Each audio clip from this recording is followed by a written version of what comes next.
Now, in a world of CGI and animation, you could be forgiven for thinking that the humble film prop is a thing of the past. You could. You very much could. Well, as the mighty Warner Brothers celebrate their 90th birthday, Alex Riley discovers that the business of prop making is still going strong.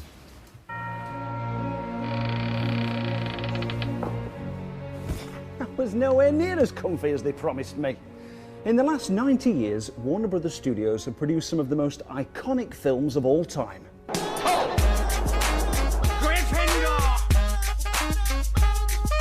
Take the red pill. Now that was definitely worth getting out of a coffin for. Today I've been given special access to the biggest working film studio in the UK to look at an often overlooked part of the feature film, the props, the sets and the special effects. So John, you created all the special effects in this room? Well, all the things that operate we created. I mean, we built them for the first Harry Potter film. Why do you think it's important to have real props as opposed to computer-generated props? It gives the actor something to interact to. The actor's standing here and the carrot's chopping. You get an interaction with that. Secondly, reality. If you CGI everything, as good as these guys are, it looks CGI'd a lot of the time.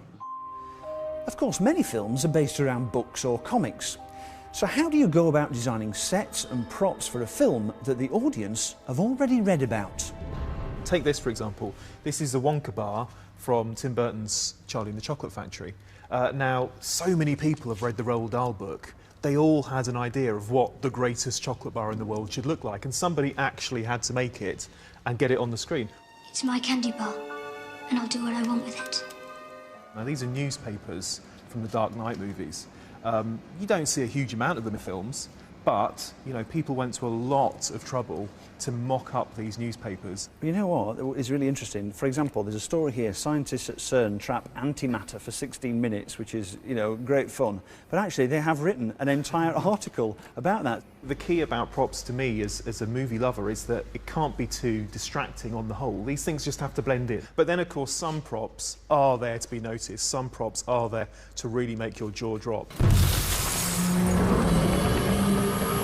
This is the bat pod, yes. It's not about blending in. This is about being really, really exciting. There's no windscreen on it. Today, props like the bat pod seem futuristic, but the past decades have taken cinema through a technical revolution. Here at Keeley, they've been building props for over 40 years. We house a few million props. We make props and we also repair props. Our clients come from production companies worldwide. We will look at drawings and work out the scale of these items, concentrate on the periods of the production and look at all the different sets that are required.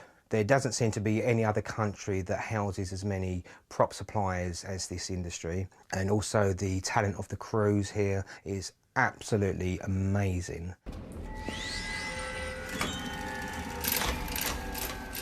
This is the Gringotts vault door from the first of the Harry Potter films. Strangely enough, it's actually designed on a real medieval door. In another 10 years, will we see less and less of this kind of prop? I'm afraid we might.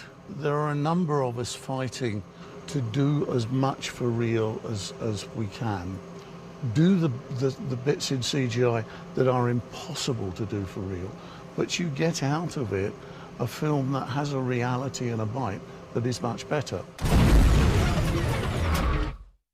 In the magical world of film, anything is possible. And that's down to the men and women who spend their time creating ever bigger and better sets, props and special effects. Now, Moustache, I've got to catch the Joker. Alex Riley, our oversized Harry Potter there. I bet you had a great day, actually. You do? Yeah, it looks like it.